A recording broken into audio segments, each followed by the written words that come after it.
যখন হোসাইন রাদিয়াল্লাহু দুনিয়াতে আসলেন তখন কালো কাপড় দিয়ে ঢাইকা নবীর সামনে নিয়ে গেলেন, নিয়ে বলতেছে ইয়া রাসূলুল্লাহ, আল্লাহ পাক আপনাকে আবার একটা নাতি দান করছে। আবার একটা কি দান করছে? নাতি দান করছে। তার মানে বোঝা গেল আগে একটা নাতি হয়েছে, তার নাম হলো হাসান, আর একটা নাতি দান করেছে। নবী নিচের দিকে তাকায় ছোট বাচ্চার মতন কান্না শুরু করে দিলেন। সাহাবীরা সবাই চমকে গেল। একটা নাতি হয়েছে, নবী হয়তো মনে মনে একটা নাতনি চাইছিল, কিন্তু আবার একটা নাতির কথা শুনে নবীর চোখ দিয়ে পানি বের হচ্ছে। সাহাবীরা মনে মনে কল্পনা করছে কিন্তু জবান খুলতে পারে নাই। কিছুক্ষণ পরে নবী দাঁড়িয়ে গেলেন। নবী দাঁড়িয়ে উম্মে ফজলের কোল থেকে ওই হোসাইনকে কোলের মধ্যে নিয়ে বললেন, আল্লাহ এই গোস্তের টুকরাকে তুমি কুরবানি হিসাবে কবুল করে না। হাজরাকে বলতেছে, ও হাজরা, তোমার সন্তান ইসমাইলকে আমি অমুক জায়গায় নিয়ে যাব, একটু বেড়াবার নিয়ে যাব। সুন্দর করে মা হাজেরা ইসমাইলকে পোশাক পরায় দিছে। আমরা যেই মিনা বাজারে কুরবানি করি, ও হাদি সাহেবরা, ওই মিনা বাজারের ইতিহাস কিন্তু শুধু কুরবানি না, এর মধ্যে ত্যাগের ইতিহাস আছে। জোরে কোন কথা ঠিক কি না? নিয়ে যাচ্ছে যেখানে জামরায় পাথর মারি, প্রথম যেখানে পাথর মারা হয় ওই জায়গায় যখন ইসমাইল, শয়তান ধোকা দেয়, ইসমাইল রে তুই কি বলতে পারিস তোর বাবা তোরে কোথায় নিয়ে যায়? ইসমাইল বলতেছে আমার বাবা অমুক বাজারে আমার নিয়ে যাচ্ছে। শয়তান বলে বাজারে না, তোর বাবা তোকে কুরবানি করবে। সঙ্গে সঙ্গে ইসমাইল থুতু নিক্ষেপ করে। আবার শয়তান ধোকা দেয়, বলে রে ইসমাইল, তোর বাবা কিন্তু তোকে কুরবানি করবে। আবার ইসমাইল থুতু নিক্ষেপ করে। যেখানে বড় শয়তান সে জায়গায় যেই মাত্র ইসমাইল, এবার শয়তান বলে ইসমাইল রে তোর বাবার জুব্বার তলে কিন্তু ধারালো একটা ছুরি আছে, তুই কি জানিস তোকে কিন্তু জব করবে, কুরবানি করবে। সঙ্গে সঙ্গে ইসমাইল থুতু নিক্ষেপ করে। ইব্রাহিম বলে রে ইসমাইল, আমার সঙ্গে বাজারে যাবি, পিছনে পড়িস কেন? ইসমাইল কান্দারে বলে বাবা শয়তান খালি আমাকে ধোকা দেয় বাবা। সেই বারবার বলতেছে তুমি নাকি আমাকে কুরবানি করবা।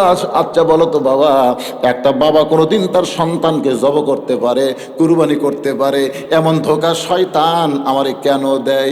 সঙ্গে সঙ্গে ইব্রাহিম নবী বসে যায়। বসার পর ইসমাইলকে কোলের মধ্যে নিয়ে কপার একটা চুম্বন দিয়ে বলে বেটা রে, শয়তান যে কথা বলেছে সত্য বলেছে। আসলে তোকে আমি বাজারে নিয়ে যাচ্ছি না, তোকে আমি কুরবানি করতে চাই। ইসমাইল বলে বাবা আপনি কুরবানি করবেন কি জন্যে? বলে আল্লাহ কুরবানি করতে কয়, এখন বললে বেটা বল আমি কি করব? ইসমাইল বলে বাবা আল্লাহ যদি কুরবানি করতে বলে তাহলে কাঁদবেন না, আমি কুরবানি হওয়ার জন্য প্রস্তুত হয়ে গেলাম। জোরে কান সুবহানাল্লাহ। কুরবানি হওয়ার জন্য প্রস্তুত হয়ে গেলাম। এখন মিনা বাজারে ইসমাইলকে শোয়ায় দেয়। ইব্রাহিম নবী কুরবানি করতেছে, চোখ বন্ধ করে আল্লাহ ডাক দে বলে রে জিবরাইল, ইসমাইলের গলার উপরে ছুরি লাগার আগে জান্নাত থেকে দুম্বা নিয়ে যাও, ওই জায়গায় ইসমাইলকে টান দিয়া দুম্বারে শোয়া দাও। বাজান রে ইব্রাহিম নবী চক্ষু বন্ধ করে যেই ছুরিটা মারছে দুম্বা কুরবানি হয়ে গেছে। ওই দুম্বার গরম রক্ত হাতের মধ্যে লাগছে। ইব্রাহিম নবী চোখ বন্ধ করে রক্ত হাতের মধ্যে লাগার কারণে ছোট বাচ্চার মতন কাঁদতেছে। আল্লাহ বলে ইব্রাহিম একটাবার তাকায় দেখ কুরবানি হইল কি হইল না, একটাবার কি তাকায় দেখবা না? ইব্রাহিম বলে আল্লাহ তুমি নিষ্ঠুর হবার পারো, কিন্তু আমি ইব্রাহিম নিষ্ঠুর হতে পারি না। আল্লাহ বলে ইব্রাহিম আল্লাহ কেমনে নিষ্ঠুর হইলাম? আল্লাহ তোমার কোনো সন্তান নাই, লাম ইয়ালিদ ওয়া লাম ইউলাদ, তুমি সন্তানের মায়া কেমনে বুঝবা? বাবা হইয়া তোমার হুকুম পালন করতে গিয়া আমার ইসমাইলকে কুরবানি দিলাম, সেই কুরবানি হইল কি হইল না, আবার তুমি দেখতে বলো এত নিষ্ঠুর আমি বাবা না। আল্লাহ বলে ইব্রাহিম রে কে নিষ্ঠুর কে দয়াবান, একটা বার চোখ খুলে তাকায় দেখ। ইব্রাহিম নবী তাকায় দেখে ইসমাইল মুসকে মুসকে হাসতেছে। ইসমাইলের জায়গায় আল্লাহ দুম্বা কুরবানি করে দিয়েছে। ইব্রাহিমকে আল্লাহ বলে ইব্রাহিম রে আমি কুরবানি মানে তোমার অন্তর দেখতে চাইছি, অন্তরের পরীক্ষায় তুমি জয়ী হয়ে গেছো, তোমার কুরবানিকে আমার দরবারে কবুল করা হলো। আল্লাহর বান্দা এই কুরবানি মানে গরু খাসি কুরবানি না, এই কুরবানি হলো আল্লাহর চাওয়াকে বান্দার চাওয়া মিলায়া দেওয়া লাগবে। আল্লাহ চাই আমার ঘর বানাও। আর আপনার যদি ঘর বানানোর চেষ্টা না করেন, চেষ্টা তো করা লাগবে অন্তত। যখন আদায় শুরু করলাম, এতে মাঝে মাঝে ফাঁকা হলো। ফাঁক করে কোথায় গেলেন আপনারা? মনে করলেন বাড়িতে গেলাম। যান যান, বাড়িতে যান। বাড়িতে যাওয়ার আগে অনেক আল্লাহর বান্দা হাসপাতাল যায়। জোরে কন, কথা কন না কেন? যায় না? এরকম যায় না? মোটর সাইকেল নেই, ও বলছি শুধু ওয়াজ করতে করতে আদায় শুরু চলে এই কা মোটর সাইকেলে যাচ্ছে ভাই। আমার তাতে এত কুয়াশা, বুঝলেন, কুয়াশার মধ্যে একটা গাছ খাওয়া হয়ে আছে। বাড়ির যাবো না, মেডিকেল কলেজ হাসপাতাল নিয়ে যাওয়া হলো। কি হলো? দক্ষিণ পাড়ার সাজু 2 বস্তা সিমেন্ট করবে দান। আল্লাহ সাজুর দানকে আল্লাহ আপনি কবুল করেন। নেক নিয়ত নেক আশা পড়া আল্লাহুম্মা আমিন। আপনাকে গ্রাম থেকে আগে আদায় করছেন, কিছুই করেননি, তা খালি সভা করলে হবে? গ্রামের লোকটাকে চান্দা দিলেননি আপনারা? মসজিদের জন্য নিলেননি? এ আদায় তো আমি মসজিদের আদায় মনে করতেছি। আপনারা মনে কখনোই করবে না যে বাহিরের লোকেরা আপনাকে মসজিদ তৈরি করে দিবে, এটা কখনোই মনে করা যাবে না। গ্রামের লোকেরাই মসজিদ করা লাগবে। জোরে কোন কথা কন না কেন?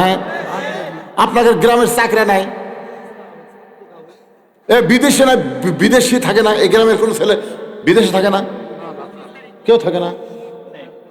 এটা কেউ এলাকাতে এখন এমন কোন গ্রাম নাই যে গ্রামে 10টা ছেলে মালয়েশিয়া, সৌদি আরব নাই। জোরে কোন কথা ঠিক কিনা? এই গ্রামের লোক কেউ থাকে না।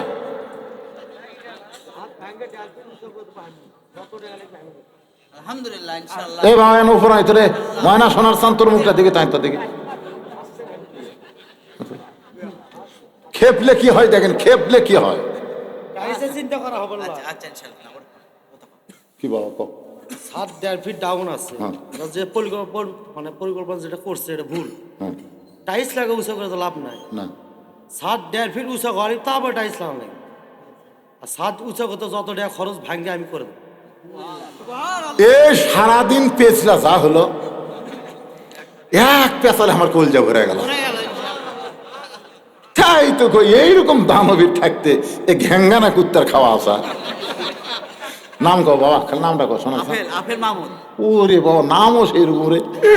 আপেল নাম যদি কমলা লেবু হতে। ও বাবা, আপেল আপেল মাহমুদ ছাদ ভাঙ্গা 1.5 ফুট উঁচা করে নতুন করে ছাদ দিতে যত টাকা লাগবে সব একলাই দান করে দিবে। জোরে খান মারহাবা। এর জন্য একটা দোয়া না করলে হচ্ছে না। আল্লাহ আল্লাহুম্মা আমিন। আল্লাহ কত সুন্দর নাম আপেল মাহমুদ। আল্লাহ তোমার ঘরকে পূর্ণ নির্মাণের জন্য ছাদ ভাঙ্গাবার ছাদ করতে যত টাকা লাগবে করবে দান। আল্লাহ সব ব্যবস্থা করে দেন। কোত্থেকে আপনি দিবেন তো বান্দাকে আল্লাহ পাক রহমতের দরিয়ায় জোশ মেরে দেন। চাকরি বাকরি যেটাই করুক আল্লাহ যেন তার মধ্যে বরকত দেয়। জোরে কারণ আমিন। বাপ মা পঞ্জন যারা কবরে গেছে আল্লাহ তার বাপ মা আত্মীয় স্বজনের কবরকে জান্নাতের টুকরা বানান। বিরহমাতিকা ইয়া আরহামার রাহিমিন। লা ইলাহা ইল্লাল্লাহ, লা ইলাহা। উপরে ছাদের যেরকম একটা মরদ পাওয়া গেল, নিচে টাইসের একটা মরদ নাই না। জীবনে কেউ ছাদত সেজদা দিয়ে পারবি? কথা কয় না রে বারে। সেজদা কুটি পড়বি মাটিত, মানে টাইসের উপর। এখন মাটিত কয়, মাটির সেজদা তো আর মসজিদ আছে? মাটি তো নাই, পাকা হচ্ছে নাই, টাইস আছে। তো এরকম কোনো মরদ এই গ্রামত নাই? তোমার পায়খানা টাইস হলো, গোসলখানা টাইস হলো, আর আল্লাহর ঘরে মাজার টাইস হচ্ছে না। তুমি ঘুম পাড়ো কি করে? কি কন ঘুম পাড়া যাবে?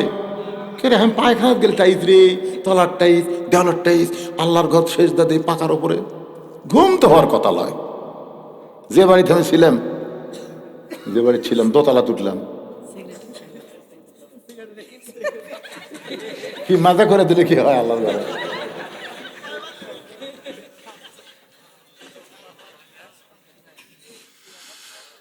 ইস্তেগফার পড়েন। আস্তাগফিরুল্লাহ রাব্বি মিন কুল্লি জামবি ওয়া তুবু ইলাইহি লা হাওলা ওয়া লা কুওয়াতা ইল্লা বিল্লাহিল আলিয়্যিল আযীম। হোসেন রাদিয়াল্লাহু আল্লাহর জন্য কুরবানি হলো কারবালা প্রান্তরে। জোরে গান কোথায়? জোরে গান কোথায়? জান্নাতি যুবকদের সর্দার প্রত্যেক জুম্মার সানি খুতবায় ইমাম সাহেব আপনাদের শোনায় দিবে, সাইদুস শাবাবি আহলেল জান্নাহ।